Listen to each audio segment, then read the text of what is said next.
Okay, stay with me here because what I'm about to walk you through represents something we haven't seen in the transatlantic relationship since 1956. And I mean that literally. I've gone back through the diplomatic records, through State Department cables, through NATO archives. The last time an American administration openly threatened economic warfare against multiple European allies simultaneously over territorial ambitions was Suez. That's 70 years ago. At 6:42 this morning Eastern Time, President Trump posted to Truth Social what many are now calling the most destabilizing statement by an American president toward NATO in the alliance's 77-year history. The post was direct, unambiguous, and according to 3 European foreign ministers who spoke to reporters within the hour, completely without precedent in modern diplomacy, quote, Denmark has 72 hours to begin serious negotiations on Greenland's future status or face immediate 25% tariffs on all exports to the United States.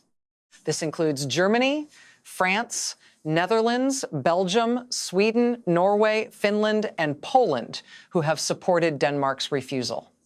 Trade or territory, their choice. Let me say that again so it lands properly. The President of the United States just issued an economic ultimatum to 8 NATO allies, demanding they pressure Denmark to negotiate the sale of Greenland, a self-governing territory that is constitutionally part of the Kingdom of Denmark and home to 56,000 people who have repeatedly stated they are not for sale. This isn't diplomatic pressure. This isn't strategic ambiguity. This is the President of the United States threatening to collapse trade relationships with some of our closest allies unless they help him acquire land that belongs to them. Here's why this matters in ways that go far beyond one social media post. The European Union operates as a single trade bloc. When you threaten tariffs on individual member states, you're not just targeting those countries. You're triggering coordinated EU-wide responses that can cascade into full economic retaliation. Denmark isn't just a small Nordic country. It's a founding member of NATO and a full EU member state with the entire apparatus of European institutions behind it. Within 90 minutes of Trump's post, the European Commission convened an emergency session. By 10:15 a.m. Brussels time, European Commission President Ursula von der Leyen issued a statement that diplomatic observers are calling the sharpest rebuke of American policy from Brussels in decades. Quote, the European Union stands in complete solidarity with Denmark. Any attempt to coerce a member state through economic threats will be met with proportional countermeasures. The integrity of our union is non-negotiable. That word, countermeasures, is doing enormous work in that sentence.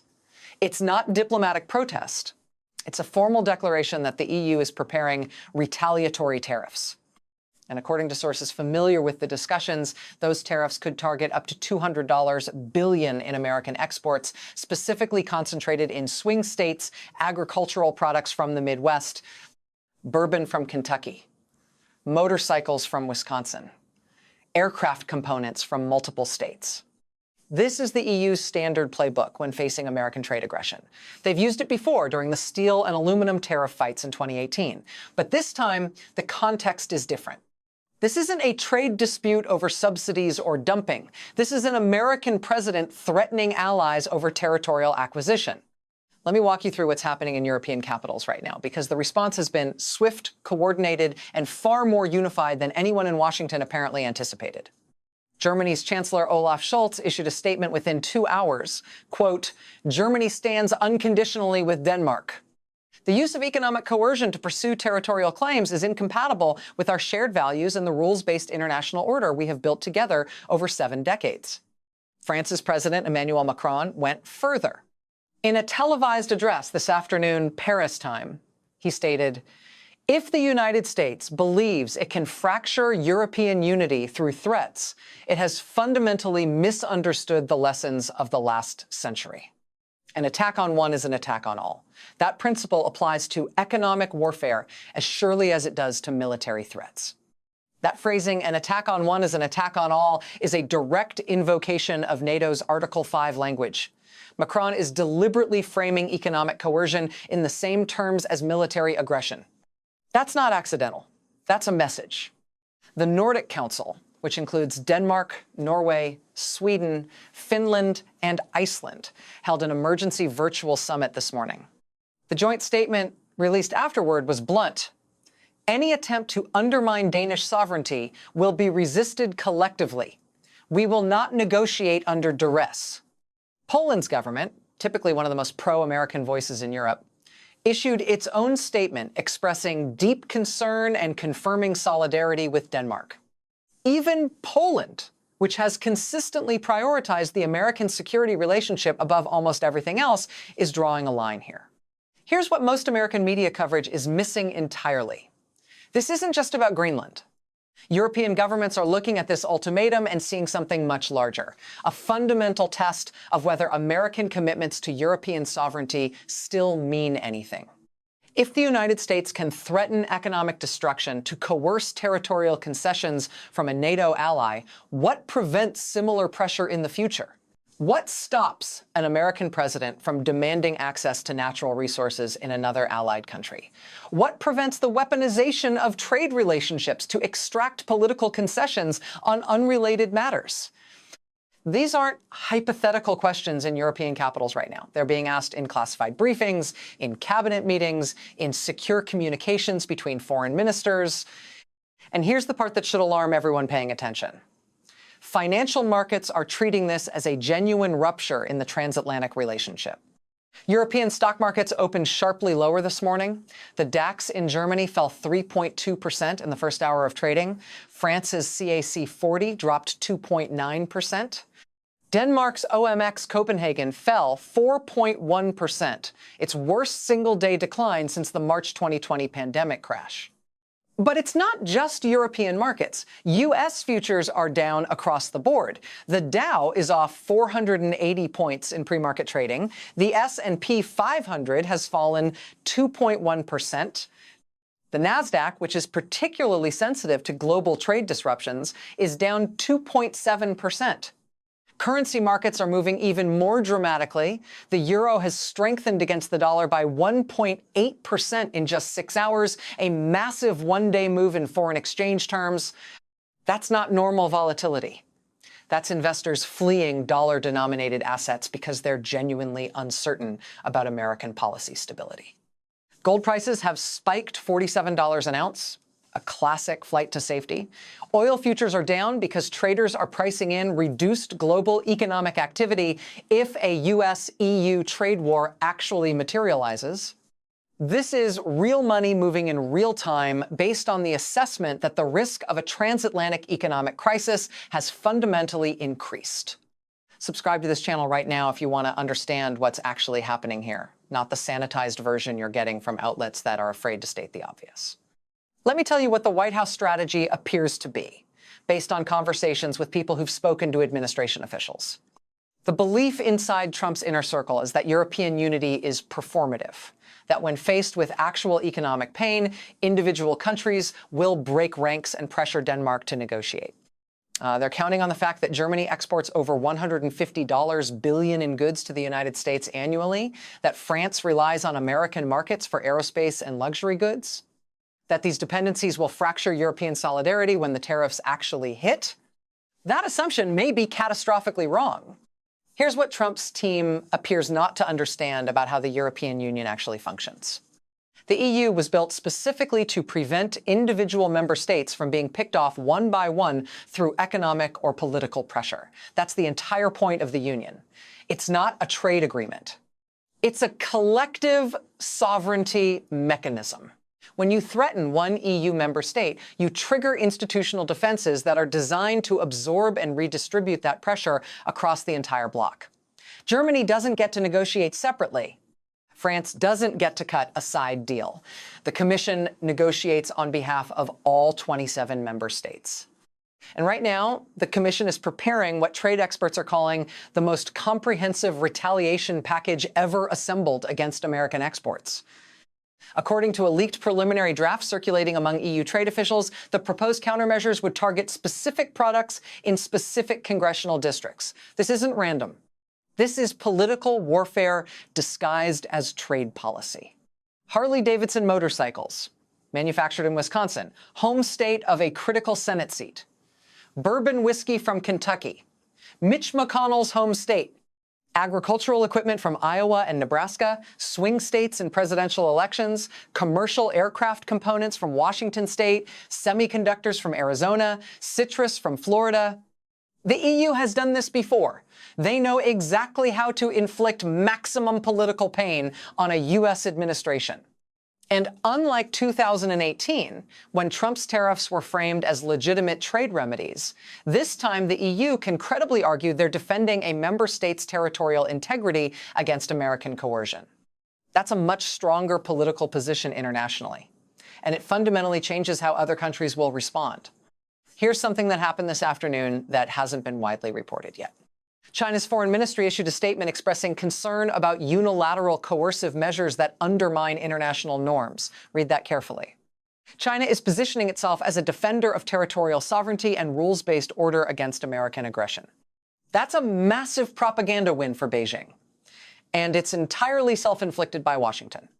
Russia's foreign ministry went even further, calling the tariff threat economic imperialism and offering to increase energy exports to Europe if American trade disruptions create shortages. Moscow is openly exploiting the rift.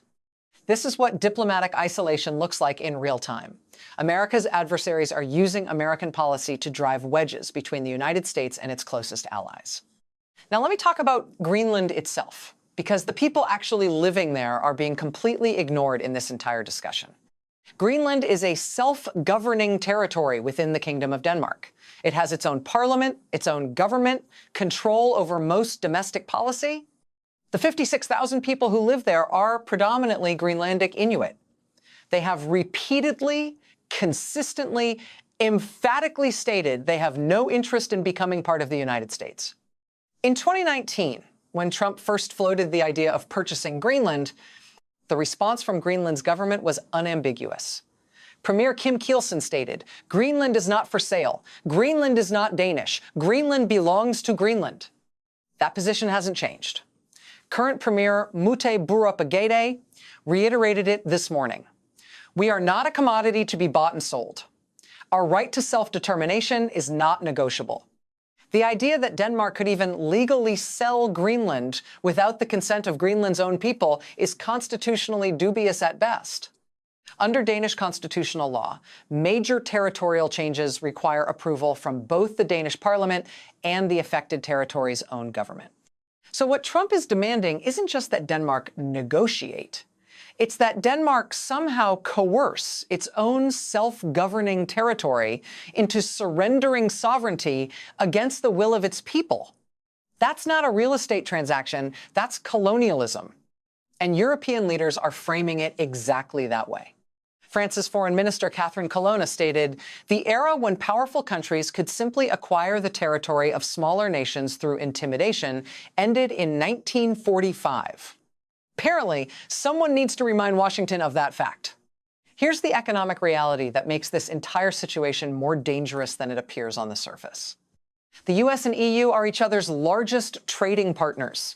Total transatlantic trade in goods and services exceeds $1.3 trillion annually. American companies have over $3.7 trillion invested in Europe. European companies have invested $2.9 trillion in the United States. These aren't numbers you can just decouple overnight, but they are relationships you can severely damage very quickly through tit-for-tat tariff escalations. If Trump actually implements 25% tariffs on the 8 countries he named, the EU will retaliate within days, possibly hours. That retaliation will target American exports, which means American jobs. The hit will be concentrated in manufacturing and agriculture, sectors that are already economically vulnerable and politically sensitive. And here's what happens next in that scenario. Prices for European goods in American stores increase immediately. Cars, machinery, pharmaceuticals, chemicals, all of them subject to 25% tariffs that get passed directly to American consumers. Simultaneously, American farmers and manufacturers lose access to European markets as EU countermeasures take effect. Supply chains that have been optimized over decades get disrupted. Companies that depend on transatlantic commerce start announcing layoffs. Economic models suggest that if this escalates into a full trade war, U.S. GDP growth could slow by 0.7 to 1.2 percentage points. That's the difference between healthy growth and potential recession. And all of it, would be self-inflicted over a territorial demand that has zero chance of succeeding. Hit that like button if you're starting to understand why European leaders are reacting the way they are. Let me tell you what's happening behind the scenes in Congress right now, because the response there is more significant than most people realize. Senator Mitt Romney issued a statement within hours. Threatening our closest allies with economic warfare over a territorial acquisition that will never happen is not American strength. It's American recklessness that weakens our alliances and strengthens our adversaries. Senator Mark Warner, the Democratic chairman of the Senate Intelligence Committee, went further. At a moment when NATO unity is essential to countering Russian aggression and Chinese expansion, threatening to blow up transatlantic trade over Greenland is strategic insanity. But here's what's remarkable. Some of the sharpest criticism is coming from Republican senators who represent states that would be hit hardest by EU retaliation. Senator Chuck Grassley of Iowa, a Republican who rarely breaks with his party, released a statement expressing serious concerns about the impact on Iowa agriculture if the EU retaliates. Iowa exports over $2 billion in agricultural products to Europe annually. A trade war would devastate the state's farming economy. Senator Mitch McConnell of Kentucky hasn't issued a public statement yet, but sources indicate he's privately furious. Kentucky bourbon is a $600 million industry that depends heavily on European exports. The EU has already signaled that bourbon would be a primary retaliation target. What you're seeing is the beginning of a Republican coalition that might actually push back against this policy, not because of principle necessarily, but because of constituency economics. And that political pressure is going to intensify as more industries start calculating their exposure. The U.S. Chamber of Commerce issued a statement this afternoon calling the tariff threat deeply concerning and urging immediate de-escalation.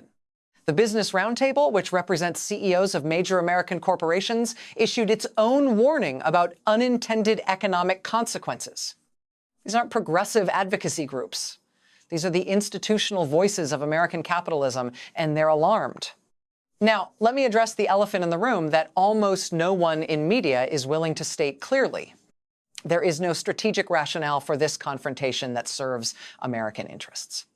Greenland is strategically important, absolutely. It has rare earth minerals, potential oil and gas reserves, and critical geographic position for Arctic military operations. No serious person disputes that.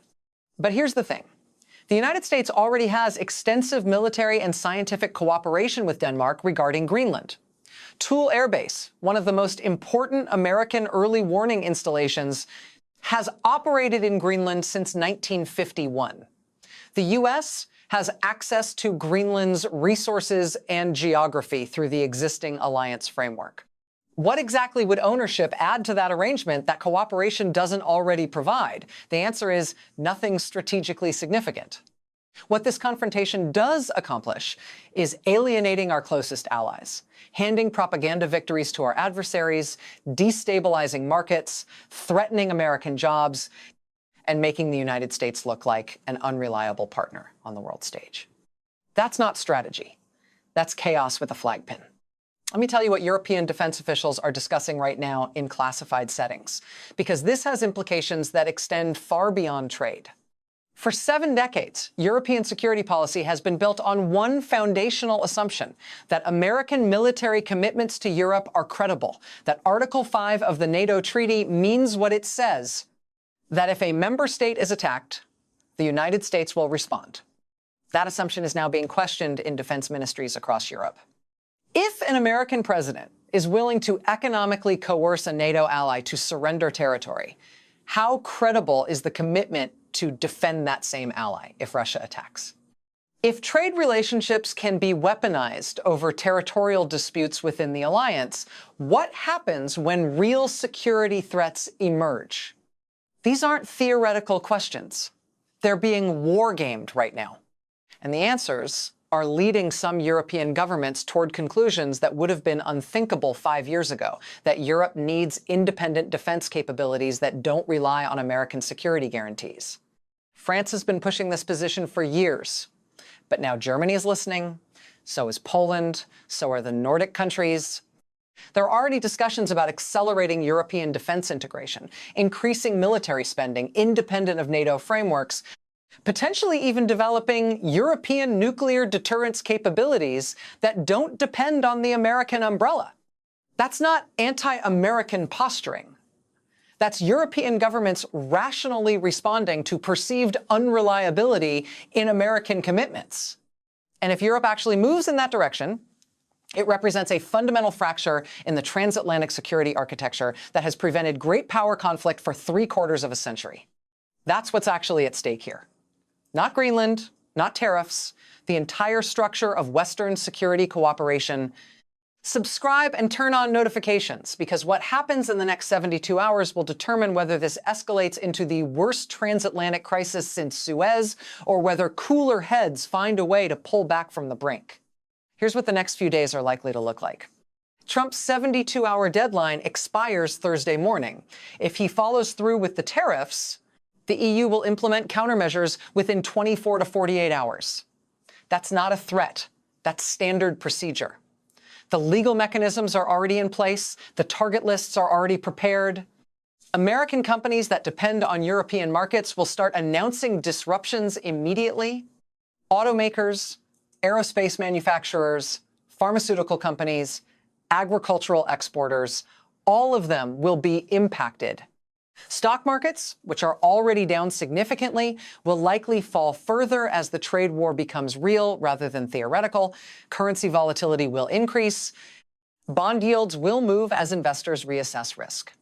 Politically, the pressure on Trump from congressional Republicans will intensify. You'll see more statements from senators in vulnerable states. You might see legislation introduced to limit presidential tariff authority, though whether that can actually pass is unclear. Internationally, the damage is already done.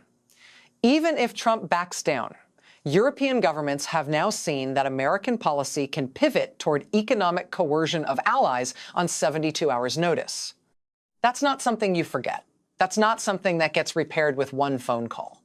Trust is built slowly and destroyed quickly. And what's being destroyed right now is decades of accumulated trust that the United States views its alliances as partnerships rather than leverage points. Let me read you something that a senior European diplomat said to a reporter this afternoon, speaking on condition of anonymity because of the sensitivity. Quote, "We've dealt with difficult American presidents before. We dealt with George W. Bush over Iraq. But we always believed that underneath the policy disagreements, there was a shared commitment to the alliance itself. That assumption is gone now. We no longer know what the United States wants from this relationship, and uncertainty is poison in foreign policy." That statement captures something essential. This isn't about one policy dispute. It's about the fundamental legibility of American foreign policy. When allies can't predict what the United States might demand next, when economic relationships can be weaponized without warning, when territorial integrity of alliance members becomes negotiable, the entire framework of cooperation becomes unstable. And instability invites opportunism from adversaries. China is already moving. There are reports that Chinese officials have reached out to several European capitals offering increased trade cooperation if US-EU relations deteriorate. Beijing is positioning itself as the stable economic partner, the predictable actor, the country that respects sovereignty. That's a remarkable propaganda reversal. And it's working because American policy is making it credible. Russia's doing the same thing on the security side. Moscow is quietly signaling to European capitals that American security commitments are unreliable, that Europe would be better served by accommodation with Russia rather than dependence on an erratic United States. Again, these messages land differently when an American president is publicly threatening allies. Here's the scenario that keeps national security professionals awake at night. Not the immediate trade dispute, the second-order effects. If Europe loses faith in American security commitments, if transatlantic economic integration starts to fracture, if China and Russia successfully exploit the divide, you get a multipolar world where the Western alliance is no longer the dominant force in international affairs. That world is more dangerous, it's more unstable, it's more prone to miscalculation and conflict, and it's the world we're moving toward if this trajectory continues. I want to be very clear about something. This analysis isn't partisan. This isn't about Republican versus Democrat. This is about whether American foreign policy serves American interests or undermines them. Alienating 8 NATO allies, triggering a trade war that will cost American jobs, handing propaganda victories to Beijing and Moscow, destabilizing markets, and fracturing the Western alliance over a territorial acquisition that will never happen doesn't serve any coherent American interest. It serves one person's impulse, and there's a difference. The question now is whether there are institutional mechanisms that can contain that impulse before the damage becomes irreversible. Congress has some tools. The International Emergency Economic Powers Act, which Trump is likely using to justify these tariffs, can be limited by legislation. But that requires Republican senators to break with a Republican president, and the track record there is not encouraging. Business pressure might matter more. If enough major corporations start screaming about market disruptions and job losses, that creates political pain that even this White House might respond to. European retaliation, if it's targeted correctly at politically sensitive sectors, could force a recalculation. But all of these are uncertain. None of them are guaranteed. And in the meantime, real damage is being done to relationships that took generations to build. Let me end with this. Alliances are not permanent. They require maintenance, reciprocity, and trust. The transatlantic partnership has survived this long not because it's inevitable, but because leaders on both sides of the Atlantic made choices to preserve it even when it was difficult. Right now, one side is making a different choice. And the consequences of that choice will extend far beyond anyone's ability to control or predict. The 72-hour deadline is running. Markets are reacting. European governments are coordinating responses. And the structure of the Western world is being stress tested in ways it hasn't been since the Cold War. We'll know very soon whether it holds.